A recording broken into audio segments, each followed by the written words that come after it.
Assalamualaikum warahmatullahi wabarakatuh. Salam sejahtera untuk kita semua. Sebelumnya, perkenalkan kami dari kelompok 3 yang beranggotakan saya sendiri, Dwi Mugi Lestari, ditemani oleh ketiga teman saya, yaitu Fitria Dewi Firdawati, Gusti Sintia Fatimah, serta Rahmat Saifuddin Anwar. Kami berempat akan menjelaskan materi tentang hakikat profesionalisme guru, yang mana materi ini kami jelaskan untuk memenuhi tugas mata kuliah profesi pendidikan. Adapun tujuan dari materi ini yaitu ada 3. Yang pertama, mengetahui pengertian profesionalisme guru. Yang kedua, mengetahui prinsip-prinsip profesionalisme. Dan yang ketiga, untuk mengetahui persoalan mengenai layanan bimbingan dan konseling.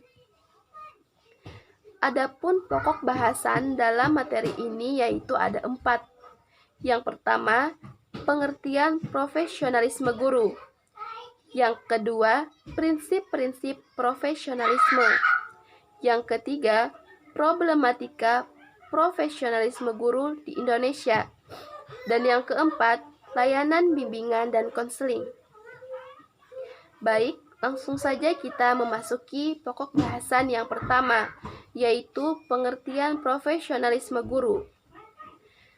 Dalam Kamus Besar Bahasa Indonesia, kata profesionalisme mengandung arti mutu, kualitas, dan tindak tanduk yang merupakan ciri suatu profesi atau orang yang profesional.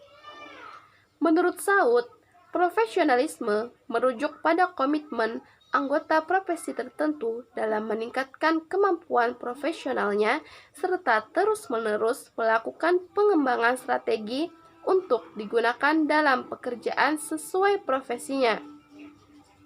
Yang mana menurut Saud ini diambil dari Ananda 2018. Adapun Supriyadi dan Dermawan dalam Sidik 2018 terdapat setidaknya 5 hal yang berkaitan dengan profesionalisme, yaitu profesi, profesional, profesionalisme, profesionalitas, dan profesionalisasi.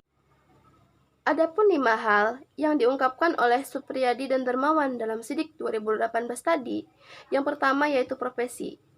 Profesi yaitu jabatan atau pekerjaan yang bersifat profesional, dan jabatan atau pekerjaan itu hanya dikerjakan oleh orang yang dipersiapkan melalui pendidikan khusus. Kemudian yang kedua, yaitu profesional. Profesional yaitu performance seseorang yang diwujudkan untuk kerja sesuai dengan profesi yang disandangnya dan diakui secara formal maupun non-formal. Kemudian yang ketiga, yaitu profesionalisme, yang mana profesionalisme ini yaitu sikap mental yang diwujudkan dalam bentuk komitmen dan integritas diri seorang pemangku jabatan atau pekerjaan dalam meningkatkan kualitas profesionalnya.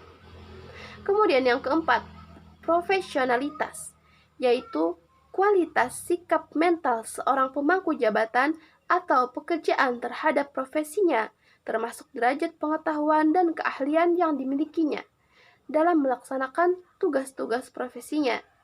Dan yang terakhir yaitu profesionalisasi, yang mana profesionalisasi ini yaitu suatu proses menuju perwujudan dan peningkatan profesi dalam upaya memenuhi kriteria sesuai dengan standar yang ditetapkan.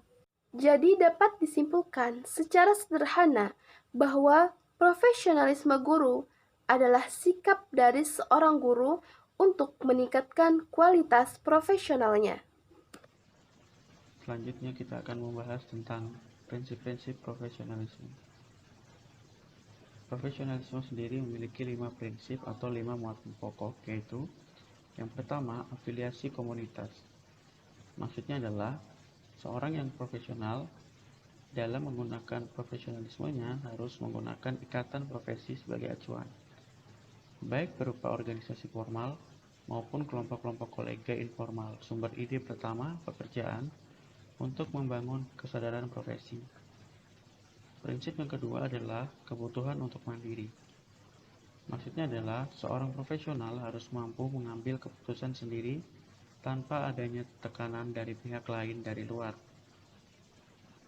Yang ketiga adalah keyakinan terhadap peraturan sendiri, yaitu orang yang paling berwenang dalam menilai pekerjaan seorang profesional adalah rekan sesama profesi dan bukan orang lain yang tidak mempunyai kompetensi dalam bidang profesional mereka. Yang keempat adalah dedikasi pada profesi. Maksudnya adalah seorang profesional harus menggunakan pengetahuan dan kecakapan profesionalnya untuk tetap teguh melaksanakan pekerjaan meskipun imbalan dipandang berkurang. Yang kelima, kewajiban sosial, yaitu kegiatan profesional yang dilakukan harus terasa manfaatnya, baik oleh masyarakat maupun profesional lainnya. Selanjutnya terdapat dua indikator bahwa guru telah melaksanakan profesionalismenya dalam menjalankan tugas. Glickman mengatakan bahwa indikator tersebut adalah yang pertama, komitmen guru. Contohnya, guru tersebut disiplin waktu dalam mengajar, energik dan antusias, serta perhatian tinggi terhadap para peserta didiknya. Dan indikator kedua adalah kemampuan guru untuk berpikir abstrak.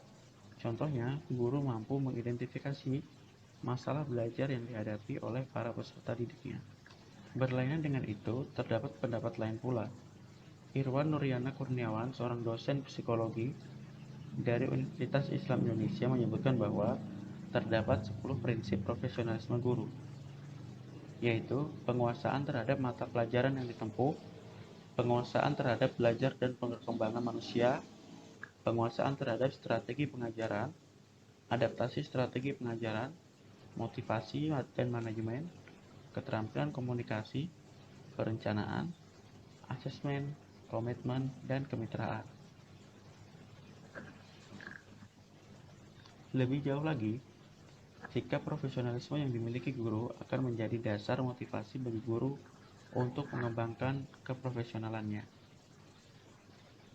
Profesionalisme ini dapat didukung dari beberapa kompetensi seperti keinginan untuk terus melampirkan perilaku ideal, meningkatkan serta memelihara citra profesi guru, dan mengejar cita-cita dalam profesi.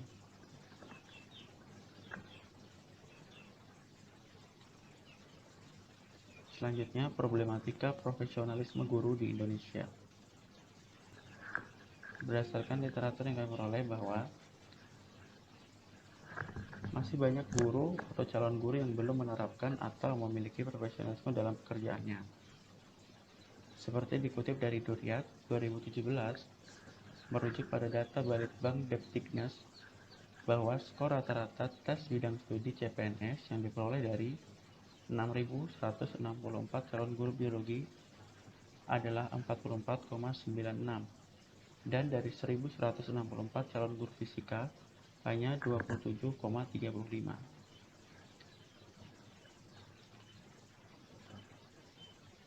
Setidaknya terdapat 3 hal yang menyebabkan profesionalisme guru di Indonesia masih rendah.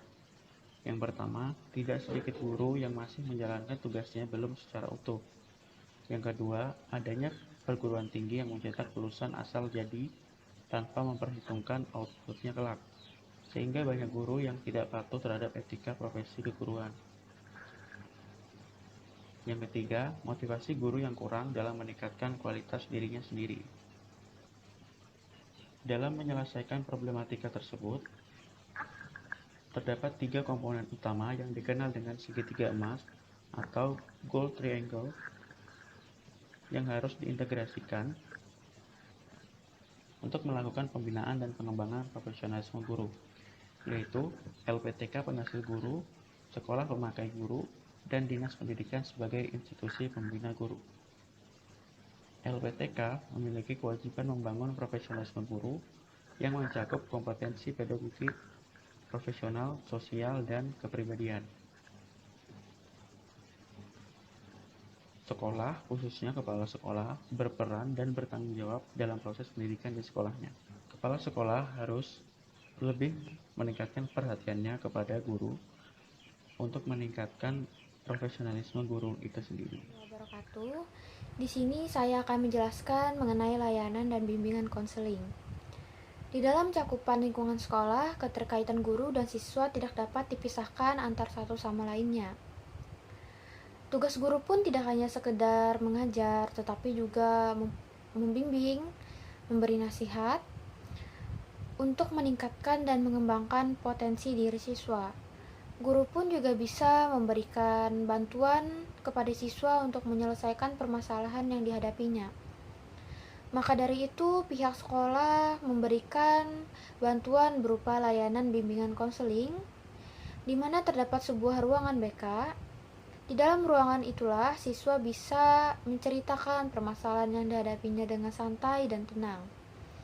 Layanan bimbingan dan konseling merupakan sebuah bantuan yang diberikan kepada individu dengan harapan tercapainya taraf pemahaman dan kebahagiaan selama menjalani proses pemahaman, penerimaan diri, dan penyesuaian diri terhadap lingkungan di mana dia berada.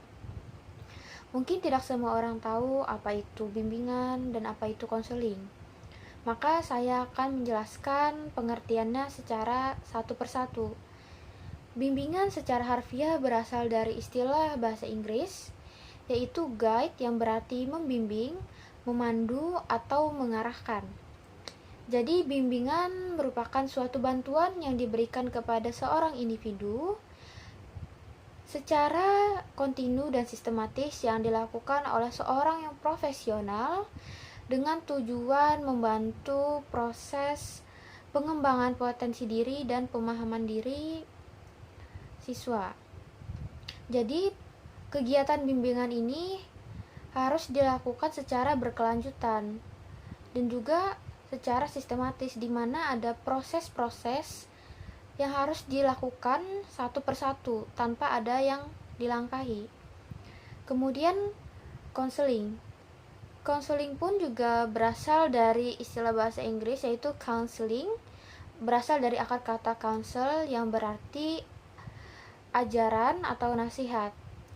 Konseling merupakan sebuah kegiatan tatap muka yang berisi nasihat yang diberikan oleh konselor kepada konseli, yang dilakukan secara berkesinambungan juga, yang diharapkan klien bisa memahami diri dan juga memahami permasalahan yang dihadapinya. Layanan bimbingan dan konseling terbagi menjadi 4 bagian.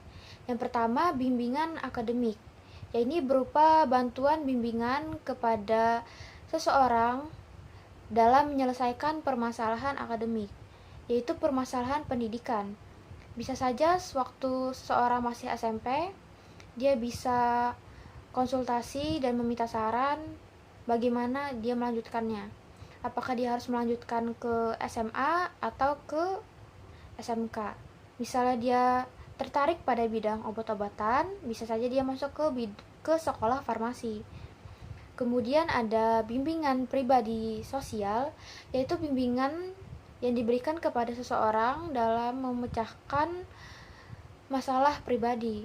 Mungkin saja dia punya masalah kecemasan atau masalah mudah stres, sehingga guru bisa memberikan solusi atas masalah dia tersebut.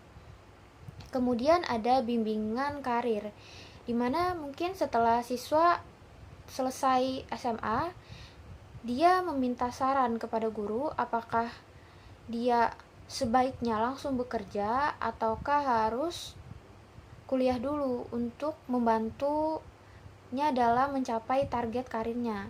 Kemudian ada bimbingan keluarga, yaitu bimbingan yang diberikan untuk mempermudah dalam memecahkan urusan keluarga yang dihadapinya. Tujuan utama dari layanan bimbingan dan konseling ini yaitu membantu siswa dalam mengembangkan potensi diri dan juga mengembangkan minat yang dimilikinya. Selanjutnya ada tujuan dan fungsi layanan bimbingan dan konseling. Menurut Abin Samsudin, tujuan dari layanan bimbingan dan konseling ini agar individu dapat mencapai taraf perkembangan dan kebahagiaan yang optimal. Lalu, tujuan lainnya adalah supaya peserta didik dapat mengembangkan kemampuan-kemampuan yang ada pada dalam dirinya untuk lebih mampu. Lalu juga dapat mendorong orang tua untuk lebih mengawasi dan mendampingi perkembangan pada anak-anaknya. Lalu mendorong guru untuk menciptakan atmosfer pada kelas yang lebih sehat dan kondusif.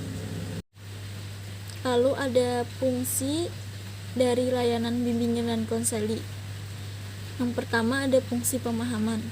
Hal ini dapat memudahkan klien atau konseli untuk memahami lebih dalam tentang diri sendiri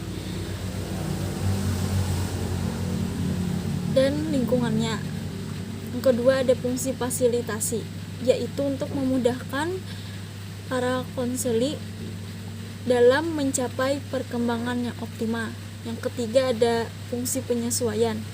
Hal ini memudahkan para konseli untuk menyesuaikan diri dengan orang lain, keluarga, dan lingkungannya. Yang ketiga ada fungsi penyaluran, yaitu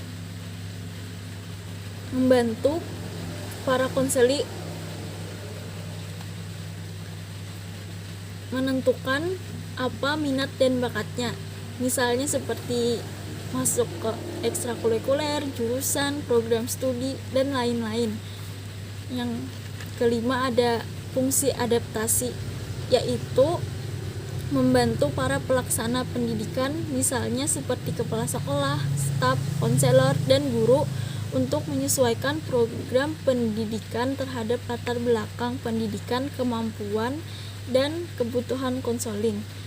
Yang keenam ada fungsi pencegahan, yaitu berkaitan dengan usaha konselor untuk mencegah terjadinya masalah yang mungkin dapat terjadi pada konseli. Yang lalu ada fungsi perbaikan, yaitu memperbaiki kekeliruan dalam berpikir, berperasaan, serta bertindak untuk konseli. Lalu ada fungsi penyembuhan, setelahnya ada fungsi pemeliharaan, yaitu supaya para konseli dapat bisa menjaga dirinya dalam kondisi yang kondusif, sehat, supaya tidak terjadi berbagai masalah di kemudian hari.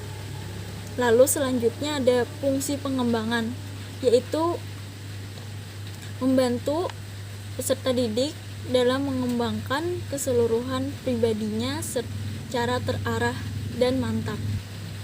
Lalu ada kesimpulan, profesionalisme guru adalah sikap dari seorang guru untuk meningkatkan kualitas profesionalisnya.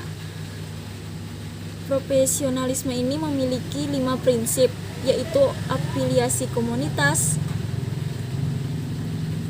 kebutuhan untuk mandiri, keyakinan terhadap peraturan sendiri, dedikasi pada profesi, dan kewajiban sosial. Layanan, bimbingan, dan konseling merupakan bantuan yang diberikan kepada individu agar dapat mencapai taraf perkembangan dan kebahagiaan dalam menjalani proses pemahaman, penerimaan, dan penyesuaian terhadap lingkungannya berada. Layanan bimbingan konseling ini terbagi menjadi 4, yaitu bimbingan akademik, bimbingan pribadi sosial, bimbingan karir, dan bimbingan keluarga. Itulah presentasi dari kami selaku kelompok 3 tentang hakikat profesionalisme guru.